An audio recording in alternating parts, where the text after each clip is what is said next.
welcome to the Keys podcast with Victor Chemate and Dansoaa Adote. Nice to meet you, Dansoaa. Nice to meet you, Victor. So tell me, what do you do, Dansoaa?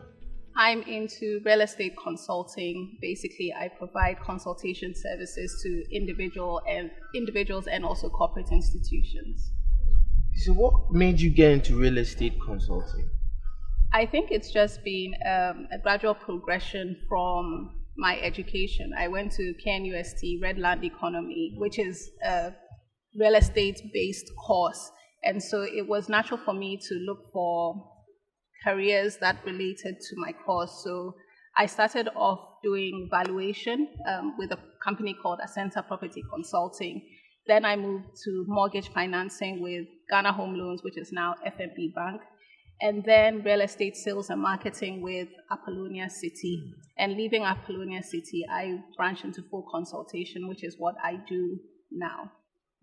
So could you tell us more about the status quo of the real estate industry in Ghana? Well, the industry, it's changed so much since I first entered the industry. The city, which is Accra, which I'm referring to, which is the only place I have really dealt with and where my expertise is related to, has evolved so much. I remember when I started, real estate developers were now coming onto the scene. There weren't that many of them, but now there are so many of them. There are so many expressions of real estate, residential, commercial.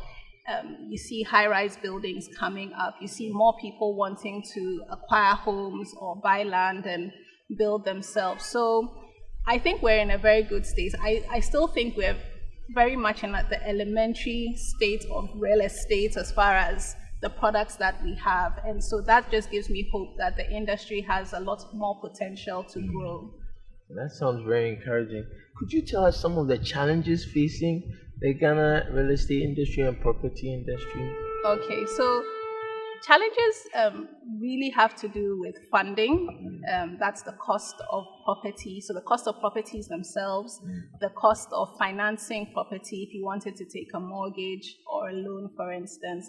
And then issues related to our land tenure system, which make acquiring land very difficult because sometimes you don't know whether you're buying from the rightful owner.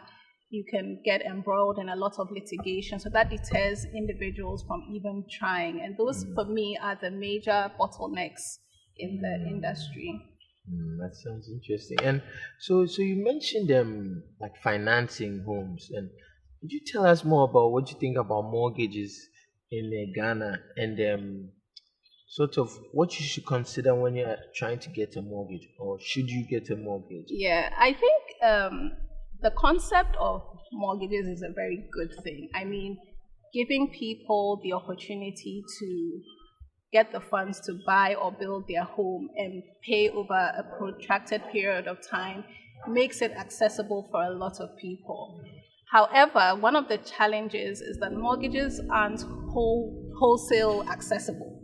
And that's because of the eligibility criteria. You need to be earning a minimum of income of probably about 2,000 cedis to qualify for even the lowest mortgage. And that makes it difficult for the bulk of the population to access it. So mortgages are great. I think that it's a tool that every economy needs to use, not only to build real estate, but to build your economy as well, because it frees up cash for other things rather than locking it up in a building. But I also think that we need to think of ways to contextualize mortgages to our system, to the amount of money people earn, and just how people generally are used to owning property. I think that is what would make it accessible to a lot more people. Thank you for that. So could you take us briefly through the process of getting a mortgage, like as concisely as you can? There are requirements that an individual has to provide and requirements that the property owner has to provide. That's if you want to use a mortgage to acquire a property. So from the individual, of course, the mortgage company needs to know who you are. So you need to provide proof of your identity, proof of your address so that they can find you. But more importantly, what they need is proof of your income, Exactly. which helps them to determine how much you can qualify for and your ability to pay the loan throughout the period. And proof of your income is through your pay slips and bank statements. And the mortgage company will run its credit checks on you just to make sure that you are the right candidate for their loan. On the side of the developer or the person who is selling their property, they would be required again to provide their ID so that everyone knows who you are, and then documentation to the property. It's very important that if you're taking a mortgage, the property has been securely registered and the owner can easily be identified, because that is the subject matter of the loan. So once you have all of this information, you submit it to the mortgage company. They will do their assessments. They may come and visit you. They will definitely visit the property, do an assessment of the property, value the property, see how much it is worth. And in combination with how much you earn, they would then say, perhaps, Victor, you qualify for 100,000 Ghana cedi loan. And based on that, you can get that amount and pay over 5, 10, 15 years as the bank determines. So it's pretty straightforward. It's just that each of the steps can take a bit of time because of the verification processes. And you mentioned the important role of banks. So could you just maybe tell us your experience with how banks, like the role that banks play within the mortgage system? Good, bad, ways of improvement. It's all good. It's all good. No, I think there's always room for improvement. I think banks have done their part. I mean, about maybe 20, 25 years ago, there was nothing like that as wholesale as you find it now. So I think banks are doing their best to introduce their products that they are comfortable with. What I would say I believe can be done a bit more is accessibility. I know banks will say they don't have much control over things like interest rates and exchange rates and all of that. But I believe a product must be relevant to the people that it's supposed to serve.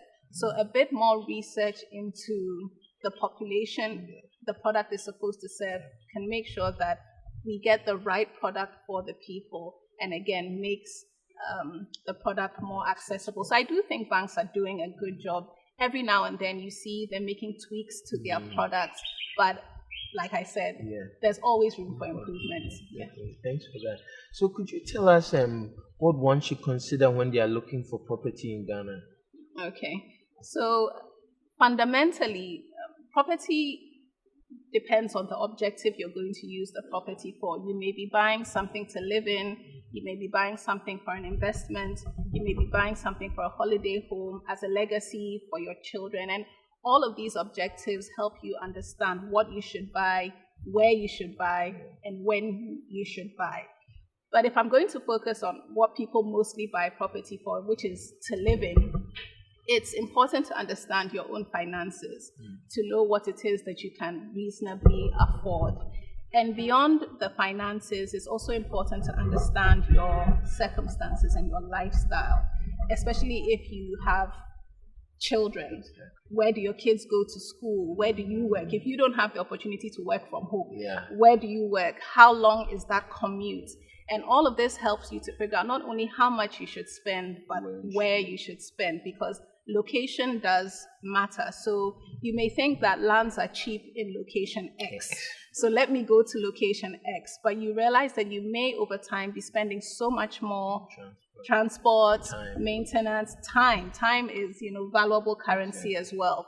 And so what I always recommend to people before they even think of what they want to buy is to do a thorough need assessment.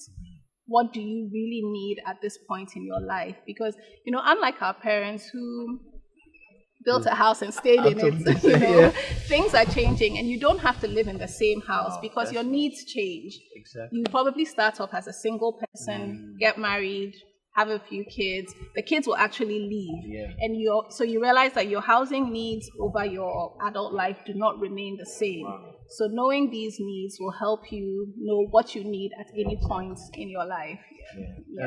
So could you tell us what type of architecture you like the most? So what are your views on architecture in Ghana just in general? I think for me, I'm a minimalist as far as design is concerned. I love homes that are compact but not cramped. And as far as the architecture is concerned, modern but with a rustic feel so that it doesn't look too, as I would say, shiny. Yes, so sterile. Yeah, Yeah. exactly, Yeah. exactly. So I like architecture fundamentally that is functional and that if you needed to do modifications here and there, you could do it. But generally speaking, minimalist with a bit of class. So, could you tell us what how tech features in the property industry today in Ghana and how it can feature even more in the coming years? Well, I think tech is now ubiquitous. I mean, tech is everything. You have to leverage off tech to get anything you want. And so, even in property sales, so I mentioned that I do consultation. I work with Seso Global, which is a tech-based real estate advisory. And Seso leverages of these technological means to reach their clients, to offer products to developers and solutions to individuals. And we all find ourselves 90% of the time on our phones. Exactly. And so it's important that we bring those solutions to mediums that we can find on our phones and simplify the whole process of, getting up, having to physically go to a location, physically going to a bank. Yeah. Seso is working to put all of these together on their platform, which I believe would be beneficial to the end user, who is obviously the consumer. So tech is the way to go. If you're not online, you're probably dead or dying. Yeah. So yeah. And you mentioned the land tenure system in Ghana and how that affects the real estate industry. And I just wanted to ask, building off of that, what do you think about the dilemma between building yourself and buying a house in Ghana? What building and buying, I think one, it's preference, and then two, it's affordability. There are certain individuals who just like control. They want to control the process from beginning to end. And I think by habit, we are just used to seeing people buy land and build themselves. But one thing about buying and building yourself, like I said, it gives you control over the budget. And so it tends to be the more accessible solution to individuals, especially if you're someone who can't get a mortgage for whatever reason. Consistent. Exactly. It's easier for you to then buy and then build progressively. It also has its setbacks, but again, that is what works for the majority of the people. Buying, on the other hand, I mean, again, some people don't want to have to deal with artisans and all those. Contractors. I mean, it's stress. It's stress, and having to visit a site every week, making sure the material. So, an individual who has that preference would most likely buy a home, or maybe the architecture appeals to them more than what they could possibly do for themselves, and also maybe they have accessibility to a mortgage, so it's easier to just apply for a loan, get it, and then dump it into the purchase of a house. So I don't think either is better than the other. What I do think, it's a matter of your individual preference and affordability. So you just do what works for you. Thanks for that. That sounds very interesting. So, what do you think is the next big thing in property, in the real estate industry and property industry in Ghana and in Africa, if you can stress? The next big thing. Yeah. I mean, there's so many things happening all of the time. But one of my observations following the year of return, which was last year, I think it probably started prior to the year of return, but I believe it has greatly influenced, is that you see a lot of people in the diaspora wanting to come and settle in Ghana. That not only boosts the real estate industry, but it also exposes us to different forms of architecture and different ways in which you can hold real estate, like different systems. For us, owning real estate is, I bought my land, I bought my house, and it is mine. But there are so many other ways you can have an interest in real estate that can benefit you. And also, I see the younger generation, when I say younger, probably people in their 20s, they have a different view on community and living. And so I see that in the next couple of years, the way people live within a space would change. Just like we saw the influx of apartments changing our, everybody has their single home. I also see that it's going to change where people would be more comfortable with living in one house and sharing that space together. And all of this is also influenced by the diaspora, because that is how some of them live there, and that culture would be introduced into our culture too. And so you mentioned you worked in sales and marketing for real estate.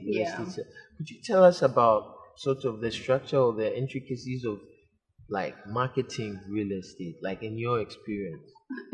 Okay, marketing real estate. Okay, I don't have experience in any other marketing, but marketing real estate is something that has to be very nuanced and very detailed, because one, individuals have different tastes, different age groups have different tastes. So it's important to understand first and foremost the target market you are trying to reach. If your target market is people in their 20s, 30s, the approach you're going to use to reach them is completely different to people who are in their 50s or 60s. For instance, someone in their 20s and 30s would most likely be on Instagram, YouTube, to an extent, Facebook. Most of the people in their 50s and 60s are not going to. So understanding your target market helps you know how best you can reach them. And I think in marketing also, not only do you need to understand how you can reach them, but you need to understand what your target market wants. People are not static in what they want. Their desires change as they grow. So it's important. I think marketing fundamentally hinges on psychology. So it's important to know that, okay, these are my clients. They are in their 30s now, but in the next 5 years, what would they want? In the next 10 years, what would they want? It's really important to anticipate that need and be there for them even now before that need has transpired, so that when the need comes, you are top of mind. Exactly. What's the one thing you tell a young person or anybody who's trying to enter into real estate consulting? What advice would you give them? Yeah, I think it's definitely something that anyone can do, provided that you're ready to commit yourself to the process. You need a lot of information. You need relevant experience. So irrespective of where you are on your journey, I mean, you can learn anything. So open yourself up to opportunities. Open yourself up to knowledge. Read wide, and get relevant experience. It's good to read, but it's also better to actually do, because that is experience. And so that is what I would say. And strive to understand trends. I know a lot of people find themselves in jobs and in roles, but I tend not to focus too much on your job or your role. I think what's more important is to focus on your career, because your career transcends any job. So once you have that in mind, you're always industry focused. You're looking at what's new in the industry, what's changing in the industry, what other countries are similar to Ghana, and what processes did they go through, and how can we learn from the lessons that they have learned. And so that's just the encouragement that I would give to anybody. And if you're looking for property and you're watching this, Seso Global can assist you in doing that with their wonderful team of advisors and their wonderful tech solutions. Well, thank you so much, Dansoaa. It was a great discussion, and I'm really grateful to have you. Thank you too, Victor.